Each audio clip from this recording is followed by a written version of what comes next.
आज मैं सोयाबीन की बड़ी और आलू की सब्ज़ी शेयर करने जा रही हूँ। ये कोई नई सब्ज़ी नहीं है, ये लगभग सभी ने बनाई होगी, खाई होगी। बहुत ही ज़्यादा गज़ब की लगती है, टेस्टी लगती है। लेकिन मैं छोटी छोटी कुछ बातें हैं कि जिनको बताऊँगी, और उन बातों को अगर आप ध्यान में रखकर इस तरीके से बनाएंगे सब्ज़ी को, तो मेरा दावा है कि आपकी सब्ज़ी बहुत ही बढ़िया, बहुत ही टेस्टी बनकर तैयार होगी। अगर आपको मेरी ये रेसिपी ज़रा सी भी पसंद आ जाए तो इसे लाइक, शेयर, सब्सक्राइब करना ना भूलना।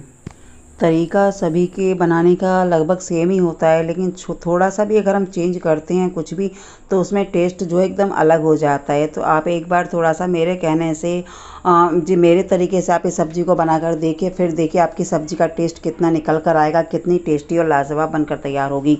तो यहाँ पर मैंने जो है लगभग ले ली हैं 100 ग्राम के लगभग, मैंने या फिर यूँ कहूँ कि लगभग यहाँ पर 1 कटोरी भर के मैंने सोयाबीन की बड़ी ले ली, और उनको मैंने गुनगुने पानी में लगभग 20 मिनट के लिए भिगो दिया था। और ये अब अच्छे से फूल गई हैं। तो इसके बाद क्या है, इनको थोड़ा सा मतलब मुट्ठी में बांध के हल्का हल्का निचोड़ लिया है मैंने, और लगभग 2 टेबल स्पून तेल लगाकर यहाँ पर इनको मैं क्या करूँगी, भून लूँगी पहले। तो सबसे पहले हमें यही करना है कि हमें अपनी बड़ी जो है वो भून के तैयार करनी है। तो यहाँ पर देखिए हम क्या करेंगे, अपनी फ्लेम को बहुत बिल्कुल मतलब लो ही रखेंगे, और इसको बिल्कुल भी हाई या मीडियम नहीं करेंगे, क्योंकि उससे होता क्या है ना कि हमारी बड़ी जो है ना, इनका कलर जो है एकदम डार्क हो जाएगा, यानी कि ये बीच बीच में जल जाएंगी। और एक चीज़ का और विशेष ध्यान रखना है कि इनको है ना हमें लगातार चलाते रहना है। और देखिए हमारी बड़ी कितनी अच्छे से भुन रही हैं, और बहुत अच्छी सी खुशबू भी आ रही है इसमें से। और देखिए ये लगभग हमें इतनी ही भूननी है, इससे ज़्यादा हमें इनको अब नहीं भूनना। तो अब मैं क्या करूँगी, इनको निकाल लूँगी। इनको मैंने लगभग यूँ मान के चलिए, मैंने लो फ्लेम पर 5 मिनट के लिए इनको भूना है। और अब हम क्या करेंगे ना, अपनी सारी बड़ी को एक प्लेट में निकाल लेंगे। और देखिए मैंने यहाँ पर ये सब निकाल लिए हैं, और इसके बाद हम ले लेंगे 2 आलू।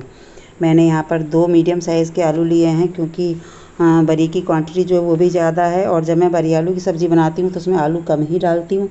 आप अपने अकॉर्डिंग ले सकते हैं, आपको जो चीज़ ज़्यादा पसंद हो आप उसको बढ़ा सकते हैं। तो यहाँ पर दोनों आलूओं को मैंने यहाँ पर छील लिया है, और छीलने के बाद मैं क्या करूँगी, यहाँ पर एक बाउल में पानी ले लूँगी, और पानी लेने के बाद आलूओं को जो है सीधा मतलब पानी में ही हम काटेंगे।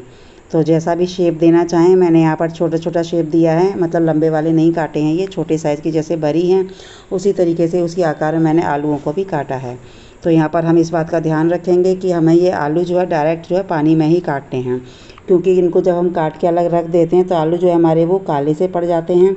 तो उसके बाद उनका टेस्ट भी जो है ना थोड़ा सा अलग हो जाता है। यहाँ पर अब मैंने ले लिया है एक लहसुन की गांठ, जिसमें लगभग 7-8 कलियाँ हैं, और उनको क्या करूँगी ना, मैं यहाँ पर छील लूँगी सारे। तो यहाँ लहसुन छील लिया मैं। इसके बाद मैंने यहाँ पर एक मीडियम साइज़ की प्याज ले ली है, और प्याज को भी मैंने छील लिया है। और छीलने के बाद इसको जो है हम इस तरीके से, जैसा आप देख सकते हैं, हम इस तरीके से इसको मोटा मोटा जो है काट लेंगे, क्योंकि इनको लंबे लंबे लच्छों में नहीं काटना है। ये जिस तरीके से हम चिली पनीर वगैरह बनाते हैं उसी तरीके से हम इसको काट के तैयार कर लेंगे।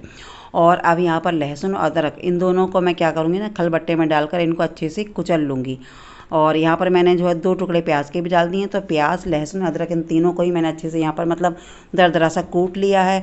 और इधर मैंने यहाँ पर ले लिए हैं 2 टमाटर। तो टमाटर को इस बात का ध्यान रखना है कि देखिए यहाँ पर हम इस तरीके से टमाटर को कद्दूकस कर लेंगे। इससे होगा क्या ना कि हमारा जो छिलका है ना इसका, वो अपने आप ही पूरा छिलका जो है निकल आएगा। ये देखिए, तो इस तरीके से बिना छिलके के मतलब यहाँ पर टमाटर हो जाएंगे, तो इससे ना टेस्ट जो है सब्ज़ी में बहुत ही बढ़िया आएगा। छिलके छिलके से जो दिखाई देते हैं वो सब्ज़ी में बिल्कुल भी नहीं आएंगे।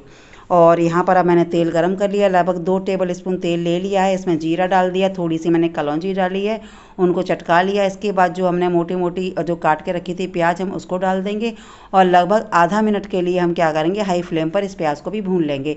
उसके बाद लहसुन, अदरक, प्याज जो हमने कूट कर रखा था हम उसको ऐड कर देंगे। उसको ऐड करने के बाद उसको भी हम चला लेंगे।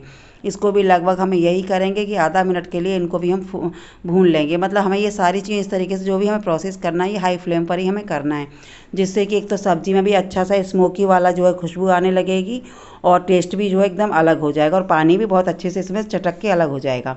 तो इस तरीके से इसको हमें ध्यान रखना है कि हाई फ्लेम पर ही करना है। जैसे ही हम जो यहाँ पर आधा मिनट के लिए, जैसे ही हम प्याज उसको भी भून लेंगे, जो कुटी हुई हमारा प्याज, अदरक, लहसुन है, उसके बाद हम डाल देंगे आलू। आलू डालने के बाद हम आधा मिनट के लिए उसको भूनेंगे। भूनने के बाद हम यहाँ पर क्या करेंगे, टेस्ट के अकॉर्डिंग नमक डाल देंगे। नमक डालने के बाद हम उसको इसी तरीके से लगभग 1.5 मिनट के लिए और भून लेंगे। कुल मिलाकर हम आलू जो है 2 मिनट के लिए यहाँ पर चलाएंगे अच्छे से। और चलाने के बाद जैसे ही उसका पानी सा बिल्कुल निकल जाएगा एकदम से, अच्छा सा मतलब ऑयल वगैरह दिखने लगेगा बहुत अच्छे से, हम उसमें डाल देंगे अपनी बड़ी। तो यहाँ पर हमने जो अपनी तली हुई जो बरी थी वो डाल दी है, और वो डालने के बाद हम इनको भी बहुत अच्छे से क्या करेंगे, 2 मिनट के लिए इनको भी चलाएंगे। तो इन चीज़ों का आपको विशेष ध्यान रखना है कि इस तरीके से हम बीच बीच में अपनी सब्जियों को भूनते जाएंगे और ऐड करते जाएंगे, तो इससे टेस्ट जो है एकदम अलग निकल कर आएगा सब्जी का। और 2 मिनट बरी को भूनने के बाद यहाँ पर मैंने जो टमाटर कद्दूकस करके रखे हुए थे उनको ऐड कर दिया है। अब उनको ऐड करने के बाद अब बारी आती है लगभग 2 मिनट के लिए इनको और भूनने की। 2 मिनट के लिए भूनने के बाद हम इसमें क्या करेंगे, बेसिक मसाले हमारे, यानी कि आधा चम्मच हल्दी, आधा चम्मच धनिया पाउडर, और यहाँ पर मतलब 1/4 जो है टीस्पून के करीब मैंने यहाँ पर लाल मिर्च डाली है, और आधा चम्मच मैंने यहाँ पर कश्मीरी मिर्च, जिससे कि कलर बहुत अच्छा आएगा, वो डाली है। और आधा ही चम्मच यहाँ पर किचन किंग मसाला, और 1/4 चम्मच यहाँ पर मैंने मतलब टीस्पून मैंने यहाँ पर जो हींग डाली है।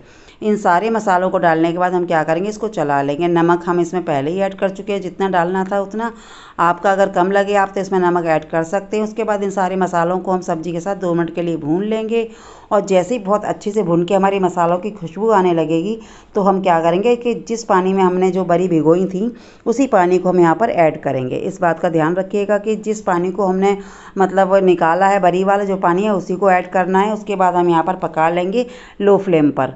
अब हमें जो सब्ज़ी पकानी है वो लो फ्लेम पर पकाएंगे, जिससे कि हमारा पानी जो है ज़्यादा जलेगा नहीं और सब्ज़ी में जो टेस्ट है वो बरकरार रहेगा। अब हम देख लेंगे लगभग 5-7 मिनट के बाद में आलू हमारे बिल्कुल गल चुके हैं। ये देखिए मैं आपको दिखा रही हूँ कि आलू जो है करछी की सहायता से ही बिल्कुल गल गए हैं, और जैसे ही हमारे आलू गल जाएंगे समझ लीजिए हमारी बरी ऑलरेडी गल चुकी होंगी। तो यहाँ पर हमारी सब्ज़ी देखिए बिल्कुल अच्छे से रेडी हो गई है, और इसमें ग्रेवी मुझे बस इतनी ही रखनी है, इससे ज़्यादा ग्रेवी मुझे इसमें नहीं रखनी। आपको जैसी भी ग्रेवी रखनी हो, अगर आप लटपटी सी बनाना चाहें तो आप जो है पानी इसमें कम डाल सकते हैं, और अगर आपको लगे पानी थोड़ा ज़्यादा है तो हल्की सी फ्लेम को हाई करके उसे पका सकते हैं, लेकिन उसमें टेस्ट क्या है ना, बिल्कुल चला जाता है। तो आप इस तरीके से बिल्कुल ना करें, पहले ही पानी उसमें आप कम लगाएं अगर आपको मतलब लटपटी सी सब्ज़ी खानी है तो।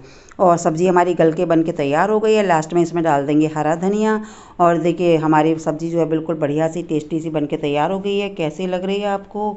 तो यही थी हमारी आज की रेसिपी, सोयाबीन की बरी और आलू की सब्ज़ी। आप एक बार इस तरीके से बनाकर देखिएगा। छोटी छोटी बातें जो मैंने बताई हैं उनको ध्यान रखिएगा। तो देखिए आपकी ये रेसिपी बहुत ही बढ़िया लाजवाब बनकर तैयार होगी, टेस्ट भी एकदम अलग बनकर आएगा। मैं चलती हूँ, बाय बाय।